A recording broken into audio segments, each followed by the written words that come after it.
ও গো আমার প্রিয় নবী তোমার প্রেমে পাগল আমি।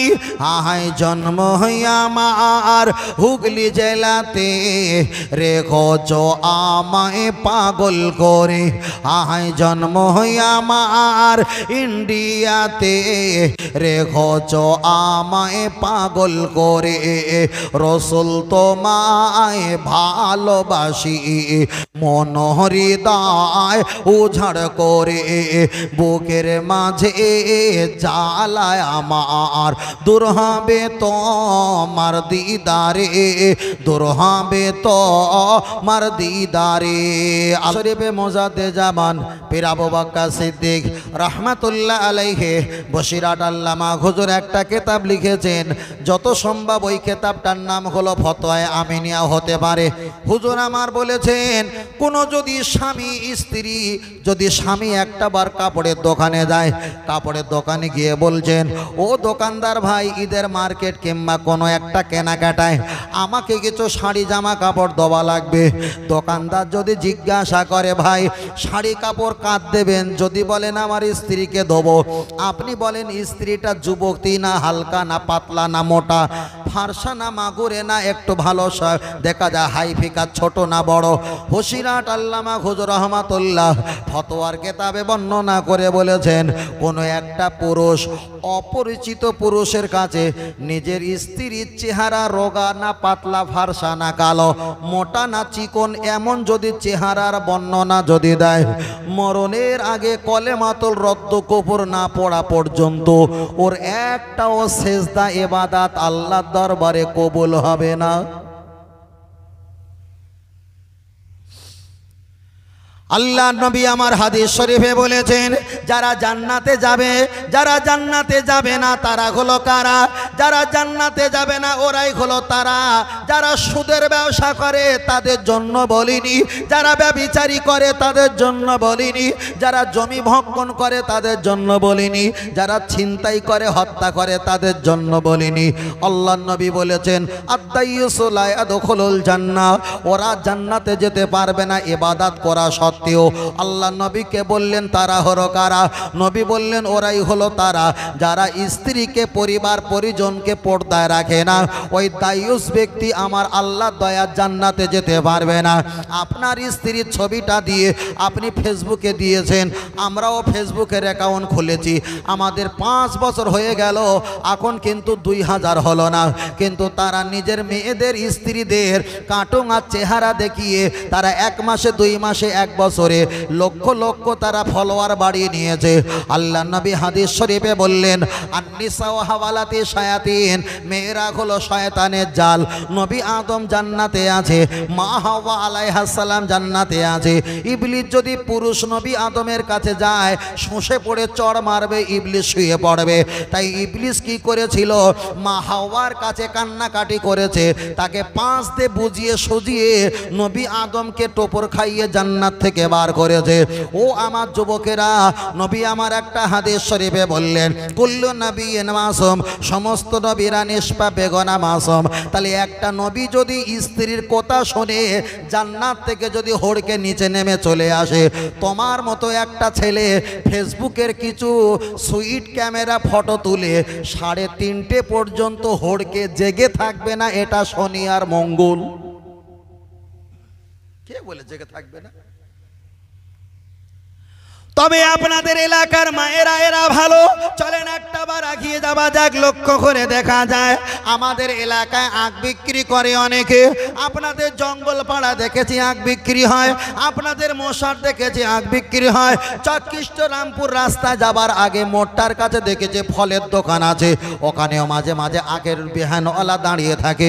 আমরা তো 1 সপ্তাহের ভিতরে 4 বার এই রোড দিয়ে যাওয়া আসা করি, দেখেছি অনেক জায়গায় এরকম আখের দোকান থাকে। আঁকের দোকান থাকে বাবাজি, তাই উনি যখন চাকা ঘোরায়, আঁকটা ভিতরে দিয়ে যখন চাকা ঘোরায়, ওই চাকার উপরে 3টে 4টে করে এত বড় বড় ঘুমর বাঁধা থাকে। একবার করে ঘুমালে ঝুম ঝুম ঝুম ঝুম করে আওয়াজ হয়। কাস্টমাররা বুঝে নেয় এটা হলো আঁকের দোকান, আঁকের আওয়াজ আসছে। বসিরহাট আল্লামা হুজুর তিনি ফতোয়ায় দেখা যায় কলেমাতুল কুফর কেতাবে বলেছেন, ও আমার দেখা যায় মুরিদরা জেনে রেখে দাও, হাদিসটা বুখারীতে এসেছে, মা কুল্লি দারসিন শয়তানু আও কামা ক্বালা আলাইহিস সালাম। ওই বাদ্যযন্ত্র ঘুমরটা হলো ওটা শয়তানের আওয়াজ। তুমি বলতে পারতে বাবা 10 টাকা 10 টাকা 10 টাকা, তুমি বলতে পারতে বাবা 20 টাকা 20 টাকা, এমন করে চিল্লাতে পারতে, কিন্তু ইবলিসের ঘন্টি আর ঘুমর আওয়াজ দিয়ে কাস্টমারকে ডেকেছেন। আল্লাহ নবী বলেছেন হাল্লা হালালাহু, ব্যবসাটা হলো হালাল, কিন্তু শয়তানের ঘুমর দিয়ে কাস্টমারকে ডাকার কারণে ওই ব্যবসাটা হয়ে গেছে হারাম হারাম হারাম হারাম। চলেন একটা বার এগিয়ে যাওয়া যাক। অনেকের গরুর বাচ্চা হয়, গরুর বাচ্চা হয়েছে, এখন চাচাজি কি করেছেন, মার্কেটে চলে গেছে, এখন দোকান থেকে এত বড় একটা ঘুমর কিনে এনে ওই গরুর গলা ঝুলিয়ে দিয়েছে। গরুটা যত লাফালাফি করে ওই ঘুমরটা ঝমঝম করে হাঁটে আর বাজে। তখন চাচাজি গোফের ফাঁক দিয়ে হেসে বলে, 2 বছর যাক আমি এই গরুটাকে কোরবানি দেব। চাচাজি তোমার গরুটা হালাল, কিন্তু ঘুমর দেওয়া হয়েছে ওই বিটে, ওই জায়গায় আল্লাহর রহমত বরকত নাজিল হতে পারে না। চলেন তৃতীয় নাম্বার, অনেকে মা আছে বাচ্চাদেরকে পায়ে, ডান পায়ে বাম পায়ে একটা করে ঘুমর বেঁধে দেয়। বাচ্চা যখন হাঁটে ঝমঝম করে আওয়াজ হয়। রসুল বলেছেন ওটা হাতি, ওটা হারাম, চলবে না। আবার অনেকের বাচ্চা ভূমিষ্ঠ হওয়ার পর দাদা দাদি নানা নানি এত আদরের তারা পুতুল, তারা কোমরে একটা বটফুল কিংবা বট চাবি কিংবা বটফলের দানা একটা হার মতো তারা গলায় দিয়ে কোমরে দিয়ে দেয়। ওই বাচ্চাটা বটফল দেওয়ার কারণে ওটাও ঝুমঝুম করে আওয়াজ হয়। অনেক মায়েরা তারা নূপুর পরে, নূপুর পায়ে দেওয়া অবশ্যই ভালো, কিন্তু দুটো নূপুর যখন এক জায়গায় করা হয়, একদিকে 3টে বলদানা আর একদিকে 3টে বলদানা, 3টে 6টা বলদানা এক জায়গায় হয়ে গেলে নতুন বৌমা কিংবা ভাবি যান, ওরা ঘরে তো হাঁটলে ঝুমঝুম করে আওয়াজ হয়। রসুল বলেছেন মা কুল্লি দারসিন শয়তানু, ওই ঝুমঝুমি আওয়াজটা হলো হারাম, ওই বাড়িতে আল্লাহ রহমত থাকে না। মায়েরা পায়ে নূপুর পরবে ভালো ভালো ভালো, কিন্তু 3টে করে 6টা বলদানা তোমায় খুলে দেওয়া লাগবে।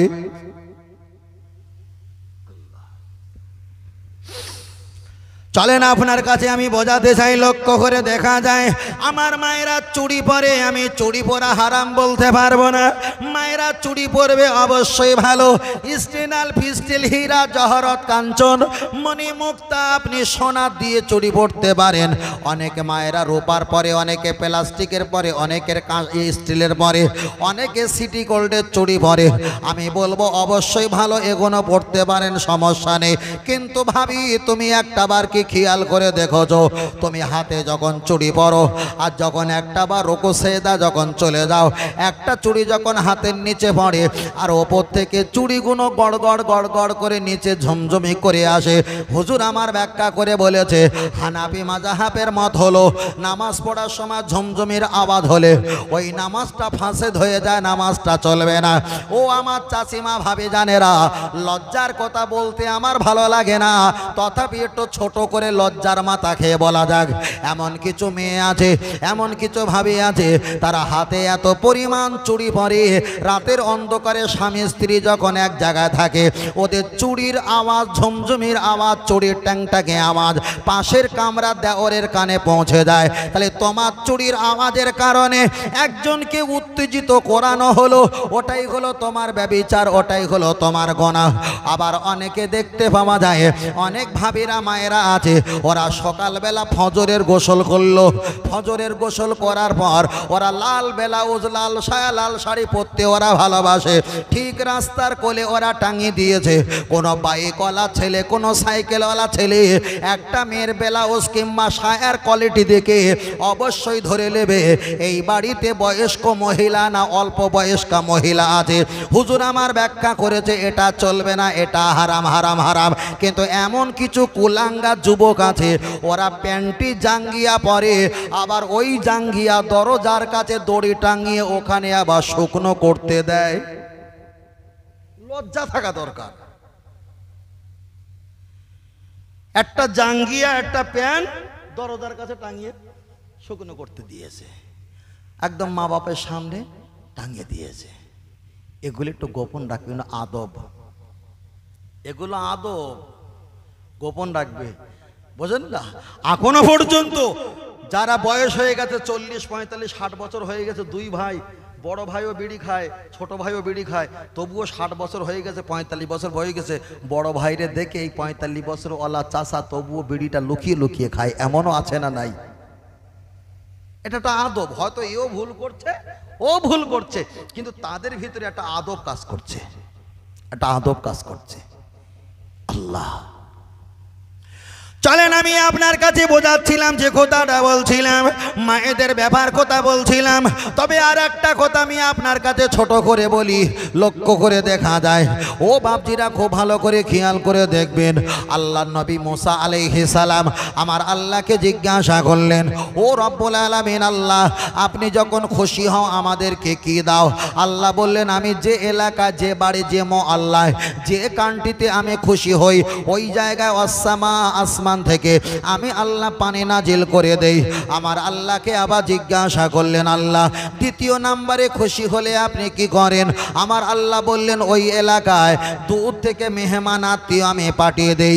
আল্লাহ তৃতীয় নম্বরে খুশি হলে কি করো? আল্লাহ বলছে, তৃতীয় নম্বরে খুশি হলে ওই এলাকায় আমি বেশি বেশি কন্যা সন্তান দান করে দেই।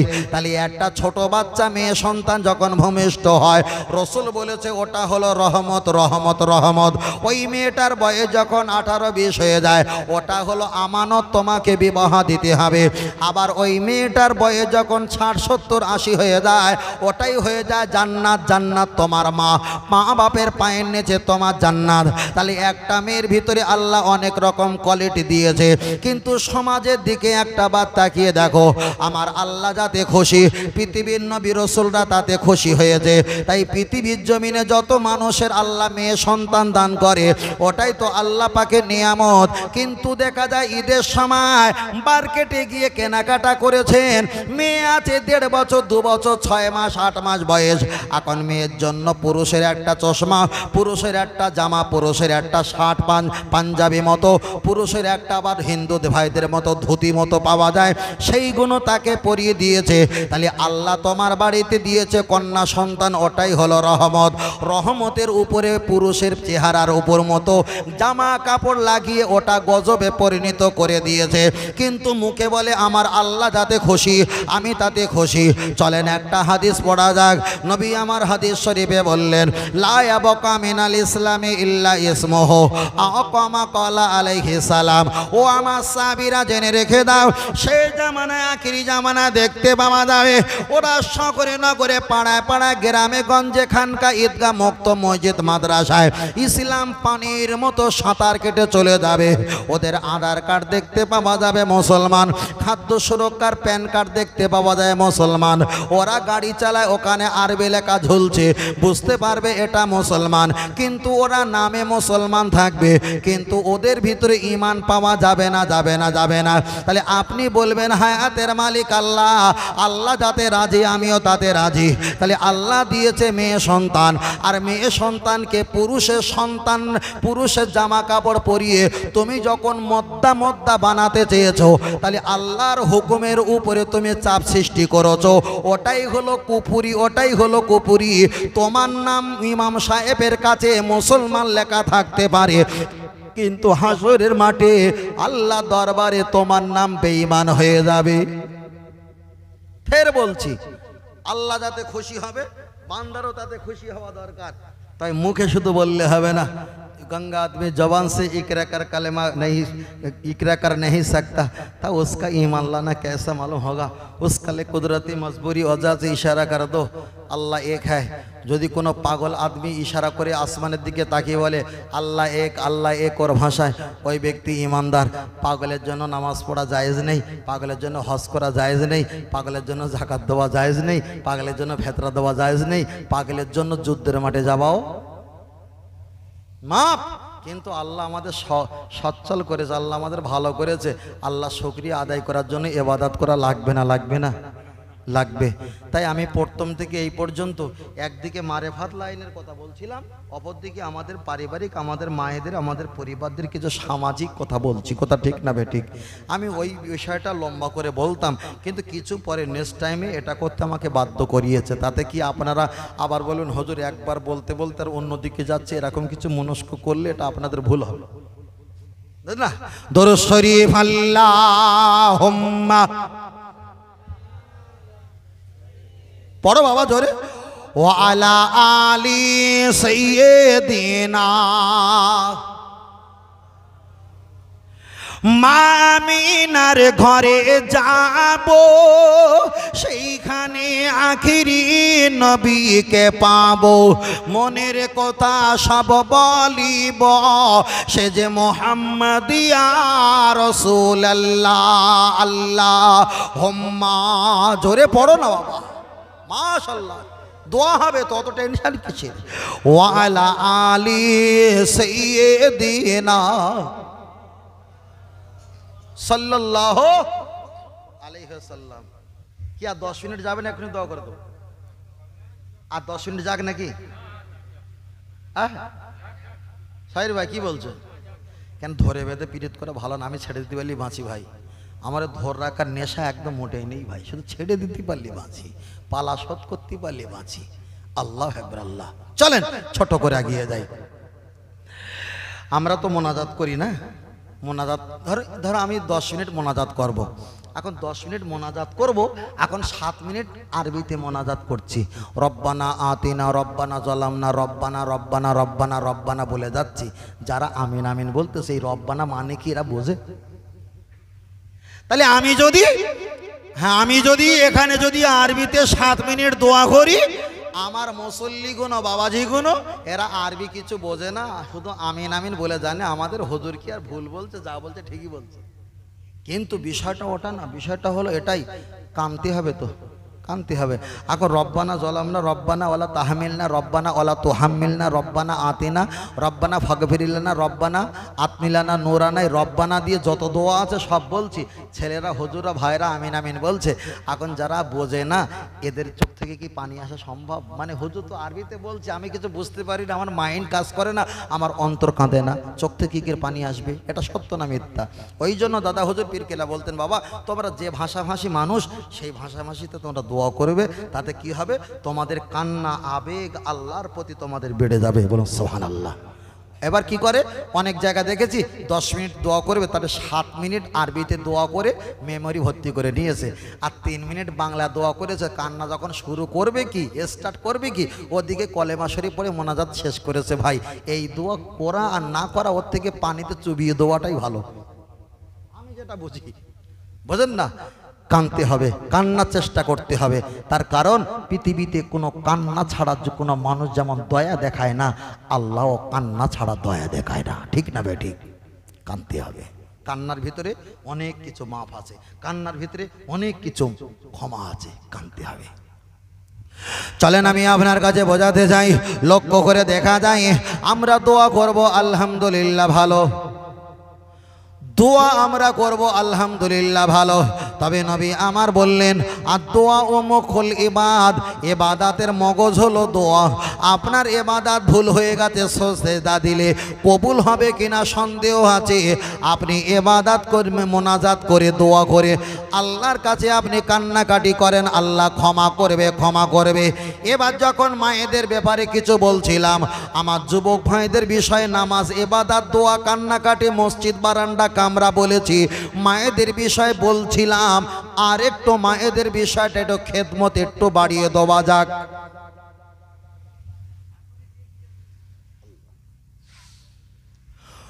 ও আমার বাপজির, আমি আপনাকে বোঝাতে চেয়েছি, লক্ষ্য করে দেখা যায় কোন দিকে হচ্ছে, আমি আপনাকে বোঝাতে চেয়েছি মায়েদের দিকে একটা বার তাকিয়ে দাও। মা তুমি তো ছোট থেকে কবর পর্যন্ত পুরুষের আয় খেয়েছো। একটা মা যখন ভূমিষ্ঠ হয়, পাল্লায় ফেলেছে ম্যাডাম, 2.5 কেজি 3.5 কেজি 2 কেজি এমন করে ওজন হয়। ওখান থেকে তো প্রথম বাপের আয় রোজগার খাওয়া শুরু করেছেন। বাপ যদি মারা যায়, ভাই থাকলে গলা জড়িয়ে বলে তুমি আমার বাপ। বাপের ভূমিকা পালন করে বড় ভাই। তার আয় রোজগার খেয়ে মেয়েটা দেখা যায় সাবালক সাবালিকা হয়। ভাই যদি মারা যায়, একটা যুবকের সঙ্গে বিবাহ করে, ওই স্বামীর আয় রোজগার খেয়ে মেয়েটা বড় হয়। স্বামী যদি মারা যায়, আবার ছেলে যদি থাকে বড় ছেলে, তার আয় রোজগার খেয়ে এই মেয়েটা বড় হয়। আবার যদি বড় ছেলে মারা যায়, নাতি থাকলে তার গোলা পা তুলে দিয়ে আরো বেশি বেশি খায়। তাহলে একটা মেয়ে প্রথমে 2.5 কেজি 3 কেজি ওজন থেকে শুরু করে প্রথমে বাপের আয় রোজগার খেয়েছে, দ্বিতীয় দেখা যায় ভাইয়ের আয় রোজগার খেয়েছে, তৃতীয় স্বামীর আয় রোজগার খেয়েছে, চতুর্থ ছেলের আয় রোজগার খেয়েছে, পঞ্চম তিনি নাতির আয় রোজগার খেয়েছে। তাহলে একটা মহিলা 5টা পুরুষের কাঁধে বসে বসে খেয়ে খেয়ে কবরে চলে গেছে। আর তারাই যদি জাহান্নামে যায়, আর বড় ছেলে বড় ভাই আর বাপ আর স্বামী 4টে পুরুষকে যদি জাহান্নামে যেতে হয় ওদের কারণে, তাহলে এর চাইতে তো মরে যাওয়াটাই। চলেন আমি আপনাকে বোঝাতে চেয়েছি, আপনার স্ত্রীর আপনি 15,000 টাকা দামের মোবাইল কিনেছেন, ওটা ভালো। আপনার স্ত্রীকে আংটি দিয়েছেন 25,000 টাকা, এটা ভালো। আপনার স্ত্রীকে 60,000 টাকা চুড়ি বানিয়ে দিয়েছেন, এটা ভালো। আপনার স্ত্রীকে 50,000 টাকা অ্যাকাউন্টে পে করেছেন, এটা ভালো। আপনার স্ত্রীর জন্য টাকা পয়সা দিয়েছেন, সবই ভালো ভালো ভালো। কিন্তু বাবাজি একটা বার খেয়াল রাখো, আপনার স্ত্রীর লক্ষ টাকা সময় সম্পত্তি বালাখানা অলংকার দিয়েছ আপনার যৌবনকে আকৃষ্ট করার জন্য, কিন্তু আপনার স্ত্রীকে লক্ষ টাকা নয় মাত্র 2,000 টাকার বোরকা কি দেওয়া হয়েছে? না না, দেওয়া হয়নি, দেওয়া হয়নি। চলেন তাহলে আর একটা বার বলা যাক। লক্ষ্য করে দেখা যায়, কোনো মহিলা যদি নামাজ পড়ে, নামাজ পড়ার সময় গরম যদি হয়, এই আঙুলটা যদি বেঁকিয়ে গোলার এখানে টেনে যদি একটা বার বুক ফাঁকা করে দেয় হালকা করে, হানাফি মাযহাবের মাসলা হলো ওই মহিলাটার নামাজটা ফাঁসেদ হয়ে যাবে, নামাজটা ভঙ্গ হয়ে যাবে। কোনো মহিলা যদি গোসল করে জোহরের সময়, জোহরে নামাজ পড়ার সময় চুলটা ভিজে আছে, পিছনে যদি চুলটা ছেড়ে দেয় হালকা করে, যদি এতটা কানা যদি দেখা যায়, অতএব কোনো পুরুষ দেখলো না, পরিবার দেখলো না। হানাফি মাযহাবের মাসলা হলো চুল খুলে রেখে নামাজ পড়লে নামাজটা ভঙ্গ হয়ে যাবে। চলেন একটা হাদিস পড়া যাক। আল্লাহ নবী হাদিস শরীফে বললেন, আন্নাল মারআতা ইযা বালাগাতিল মাহিদা লা ইসলিগা আইয়ুরা ইল্লা হাযা হাযা ওয়া হাযা। একটা মেয়ে যখন সাবালক সাবালিকা হয়ে যাবে, তার পায়ের কবজি দুটো, হাতের কবজি দুটো, তার মুখমণ্ডল কানটা নয়, কানটা নয়, উজু করার সময় যেমন এই পর্যন্ত পানি লাগাতে হয়, মায়েদের মুখমণ্ডল এতটা খোলা থাকবে, মাদার টেরিজার মতো কানটা নয়, কানটা নয়, কান দেখা এটা শরিয়াতে হারাম।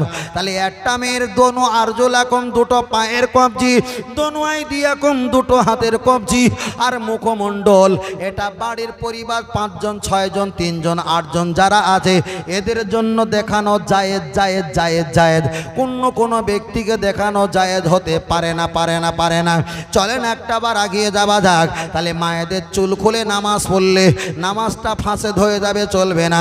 কিন্তু এলাকার মায়েদের দিকে একটা বার তাকিয়ে দেখো, ওরা যখন বাইকে বসে বাপের বাড়ি, বোনাই বাড়ি, খালোর বাড়ি, দোকানে, ডাক্তার বাড়ি, আপেল লেবু দোকানে, মার্কেটে যখন যায়, ওরা চুলগুলো পাক দিতে দিতে দিতে গরুর লেজের মাথায় যেমন এতটা ঝটকা চুল খোলা থাকে, ওদেরকে খোলা থাকে বাইকের স্পোকের কাছে বারবার করে ধাক্কা খায়। তাহলে নামাজ পড়তে গেলে চুল দেখা গেলে নামাজ যদি না হয়, তাহলে ওই চুলটা কি পরপুরুষকে দেখানো জায়েজ?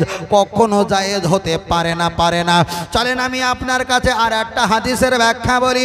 পুরপুরা দাদা পীর রহমাতুল্লাহ আলাইহি তিনি বলেছেন, বসিরাট আল্লামা রুহুল আমিন রহমাতুল্লাহ আলাইহি তিনি একটা কিতাব লিখেছেন, কিতাবটার নাম হলো হজ সংক্রান্ত মাসলার কিতাব।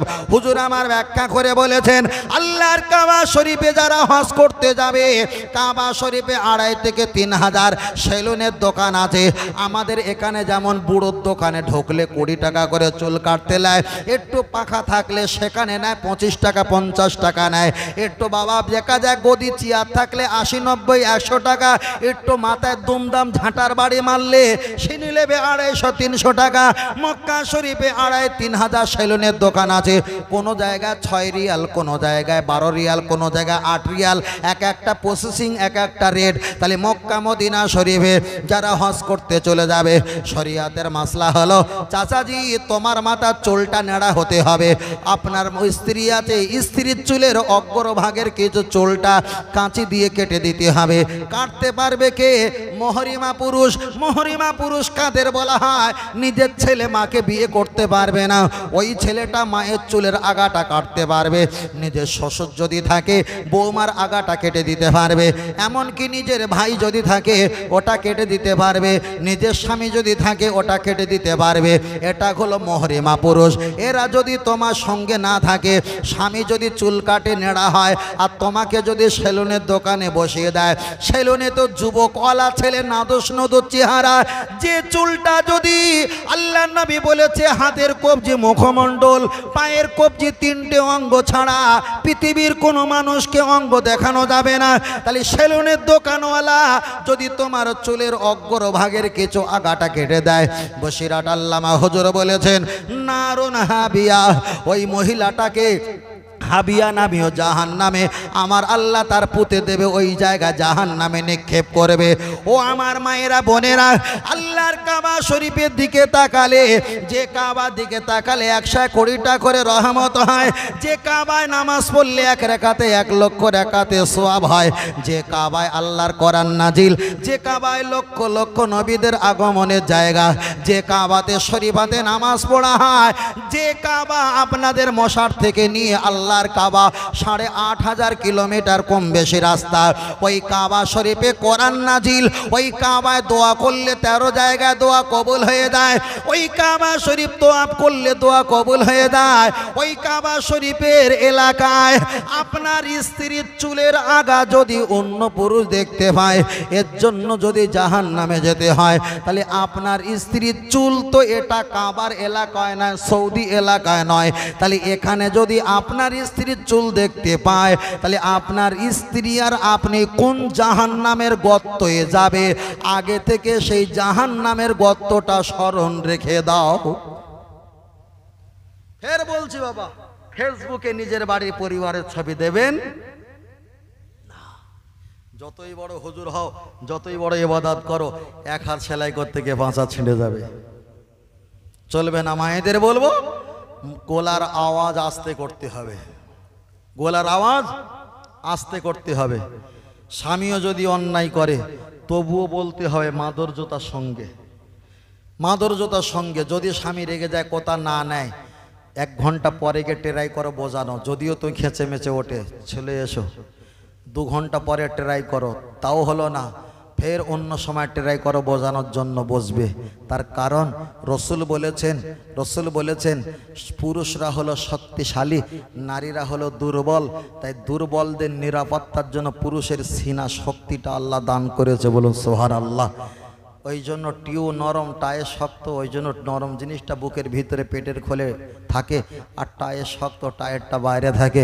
তাই নারীরা দুর্বল, ওরা আমাদের বুকের কাছে থাকে, পুরুষরা সবল, টায়ের হিসাবে ওদেরকে গার্ড করে, ঠিক না বে ঠিক? বুঝলেন? বারবার করে বলছি, মায়েদেরকে রসুল বলেছে আন্নাল মারআতা ইজা বালাগ আলনাল মারআত ইজা সাল্লাত খামসাহা আসামাত শাহরাহা। কোন মহিলা যদি জান্নাতে যেতে চায় 5 ওয়াক্ত নামাজ পাঠ করবে, 1 মাস রোজা রাখবে, 2 পাঁচার মাঝখানে 2 ঠোঁটের মাঝখানে ইজ্জত জবানকে ঠিক রাখবে, স্বামীর প্রতি খিদমত করবে, 8টা জান্নাত দেখানো হবে, ইচ্ছা অনুযায়ী যে কোনো জান্নাতে হাজির হতে পারবে, বলুন সুবহানাল্লাহ।